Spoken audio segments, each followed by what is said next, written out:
सर्व शेतकरी बांधवांना नमस्कार। जसे तुम्हा सर्वांना माहिती आहे, द्राक्षांमध्ये कळी फुटण्यासाठी पेस्टिंग करणे खूप महत्त्वाचे असते। दांड्या कापल्यानंतर हायड्रोजन सायनामाइड नावाचे रसायन पेस्ट स्वरूपात लावणे आवश्यक असते।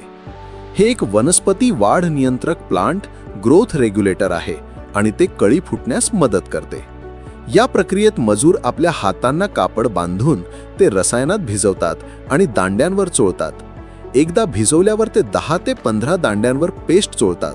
त्यामुळे पहिल्या दांड्यांवर जास्त पेस्ट लागते आणि पुढच्या दांड्यांवर कमी। यामुळे कळ्या एकसमान फुटत नाहीत आणि उत्पादन कमी होऊ शकते। याशिवाय हायड्रोजन सायनामाइडमुळे मजुरांना विविध प्रकारच्या आरोग्याच्या समस्या उद्भवू शकतात। या सर्व समस्यांसाठी आम्ही एक विशेष द्रव नियंत्रण यंत्रणा असलेले हातमोजे विकसित केले आहेत।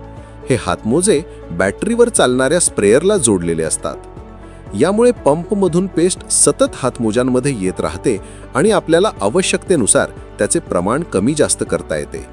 आमच्या हातमोज्यांमुळे सर्व दांड्यांवर पेस्ट समान प्रमाणात लागते आणि कळ्या व्यवस्थित फुटतात। कारण पेस्ट दोन्ही हातांनी करता येते, त्यामुळे प्रति एकर लागणारे मजूर, कामाचा वेळ आणि खर्च यामध्ये लक्षणीय बचत होते। आमच्या स्प्रेयरची क्षमता 4.5 लिटर आहे, वजन 2 किलो आहे आणि एकदा पूर्ण चार्ज केल्यावर 8 तास काम करू शकतो। हे हातमोजे केवळ द्राक्षांमध्येच नव्हे तर सर्व बागायती पिकांमध्ये आणि नर्सरीमध्ये पेस्टिंगसाठी वापरता येतात।